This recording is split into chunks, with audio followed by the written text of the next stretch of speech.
ಚಿಂದಿ ಉಡಾಯಿಸೋ ಖಾರ ಬಣ್ಣ ರುಚಿಯನ್ನು ನೀಡುತ್ತದೆ. ಆಚಿ ಮೆಣಸಿನ ಪುಡಿ ಚಿಂದಿ ಉಡಾಯಿಸೋ ಖಾರ ಬಣ್ಣ ರುಚಿ. ಟೆನ್ಷನ್ ಕೂಡ ಈಗ ರಾಜೇಂದ್ರ ಅವರಿಗೆ ಶುರುವಾಗಿದೆ.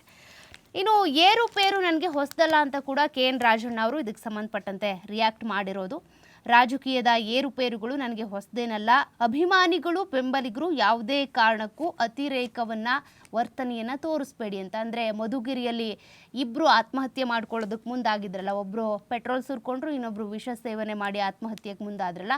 ಹಾಗಾಗಿ KN ರಾಜಣ್ಣ ಅವರು ಬೇಸರ ವ್ಯಕ್ತಪಡಿಸಿದ್ದಾರೆ. ಅಷ್ಟೇ ಅಲ್ಲ, ಈ ರಾಜಕೀಯ ಏರುಪೇರು ನನಗೇನು ಹೊಸದಲ್ಲ, ಯಾರೂ ಕೂಡ ಅತಿರೇಕದ ವರ್ತನೆ ತೋರಬೇಡಿ. ಸಂಪುಟದಿಂದ ವಜಾಗೊಂಡ ಹಿನ್ನೆಲೆ ಬೆಂಬಲಿಗರೊಬ್ಬರು ಅದೇ ಪೆಟ್ರೋಲ್ ಸುರ್ಕೊಂಡಿದ್ದು ಹಾಗೆ ವಿಷ ಸೇವನೆ ಮಾಡ್ಕೊಂಡಿದ್ದಕ್ಕೆ ಸಂಬಂಧಪಟ್ಟಂತೆ ಧೃತಿಗೆಟ್ಟವನಲ್ಲ ನಾನು. ಯಾವತ್ತೂ ಕೂಡ ರಾಜಕೀಯ ಬೆಳವಣಿಗೆಗಳು ಹೀಗಿರುತ್ತೆ, ನಾನೇನು ಧೃತಿಗೆಡೋದಿಲ್ಲ, ನೀವು ಟೆನ್ಷನ್ ಆಗಬೇಡಿ ಅಂತ ರಾಜಣ್ಣ ಹೇಳಿದ್ದಾರೆ. ಇನ್ನು ನಿಮ್ಮ ಕುಟುಂಬದವರು ಕಾಯ್ತಾ ಇರ್ತಾರೆ ನಿಮಗೋಸ್ಕರ, ಪ್ರತಿಭಟನೆ ಮಾಡಿದ್ರಿ ಹೋದ್ರಿ ಮನೆಗೆ ಹೋಗಬೇಕು ಹೊರತು ಈ ರೀತಿ ಎಲ್ಲ ಮಾಡ್ಕೊಳ್ಳೋದಕ್ಕೆ ಹೋಗಬೇಡಿ ಅಂತ ಸಲಹೆ ಕೊಟ್ಟಿದ್ದಾರೆ.